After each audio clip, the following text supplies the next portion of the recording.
औरंगाबादमध्ये धार्मिक स्थळांची अतिक्रमण पाडण्याची मोहीम सुरू आहे। मात्र या मोहिमेला शिवसेनेचा विरोध आहे। धार्मिक स्थळं पाडण्याबाबत महापालिका भेदाभेद करत असल्याचा आरोप शिवसेनेने केला आहे। याकरता शिवसेनेने शहरात आंदोलन सुद्धा केली। त्यामुळे प्रशासनाची कारवाई थंडावली असली तरी दुसरीकडे शिवसेनेची याचिका हायकोर्टाने फेटाळून लावत महापालिकेने कारवाई करावी असे निर्देश दिलेत। भाजप मात्र रस्त्यांच्या आड धार्मिक स्थळे येत असेल तर ती पाडलीच जावी या भूमिकेत आहे। सत्तेत असलेल्या शिवसेना भाजपच्या भूमिकांमुळे पुन्हा सत्ताधाऱ्यांमध्ये वाद होणार अशी चिन्ह आहेत।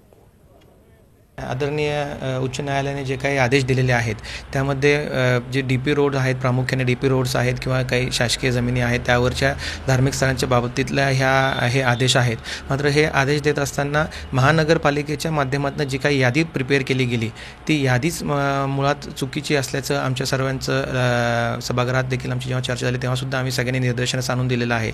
कारण काही खाजगी जागेवरच्या जे काही धार्मिक स्थळं आहेत ती धार्मिक स्थळं हटवताना नेमकी प्रशासनाची भूमिका काय असणार किंवा प्रामुख्याने कुठले धार्मिक स्थळं आधी हटवण्यात येणार याबद्दल प्रशासनाने कुठलीही अद्यापर्यंत गंभीर भूमिका किंवा कुठलीही स्पष्ट भूमिका या ठिकाणी घेतलेली नाहीये। झी 24 तास रहा एक पाऊल पुढे।